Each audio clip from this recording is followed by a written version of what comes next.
Fascist হাসিনার সরকারের পতনের পর বাংলাদেশ যেন চাঁদাবাজির স্বর্গরাজ্যে পরিণত হয়েছে।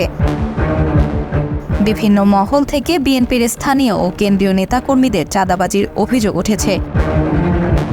ঢাকা, চট্টগ্রামের মিরসরাই, সিরাজগঞ্জ সহ দেশের অসংখ্য স্থানে চাঁদাবাজির স্বর্গরাজ্য স্থাপন করতে অপতৎপরতা চালিয়ে যাচ্ছে বেশ কিছু শৃঙ্খল নেতাকর্মী।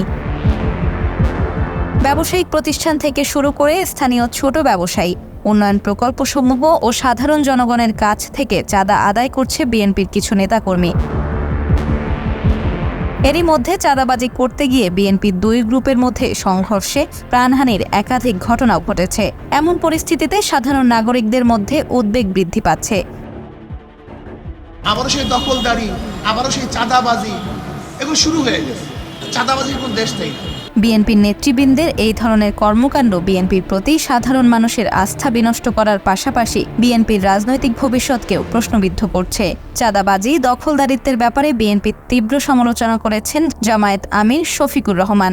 আওয়ামী লীগ যা যা দখল করেছিল তার ৮০% ইতোমধ্যেই দখল নিয়েছে বিএনপি বলে মন্তব্য করেছেন তিনি। অন্যদিকে চাঁদাবাজির নৈরাজ্য বন্ধ করতে জোরালো দাবি তুলেছেন গণ অধিকার পরিষদের সভাপতি ভিপি নূর।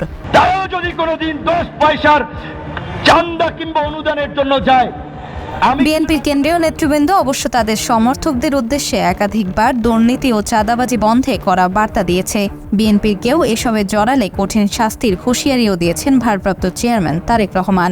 কেউ বিএনপির নাম ব্যবহার করে কোনো অপকর্ম করতে চাইলে তাকে ধরে আইনে হাতে তুলে দিন। বিএনপির নাম ভাঙিয়ে যারা এরূপ কর্মকাণ্ডে জড়িত থাকবে তাদের পুলিশের হাতে তুলে দিতে আহ্বান জানিয়েছেন বিএনপির মহাসচিব মির্জা ফখরুল। এরই প্রেক্ষিতে চাঁদাবাজির সঙ্গে জড়িত বেশ কিছু নেতাকর্মীকে বহিষ্কারও করেছে বিএনপি।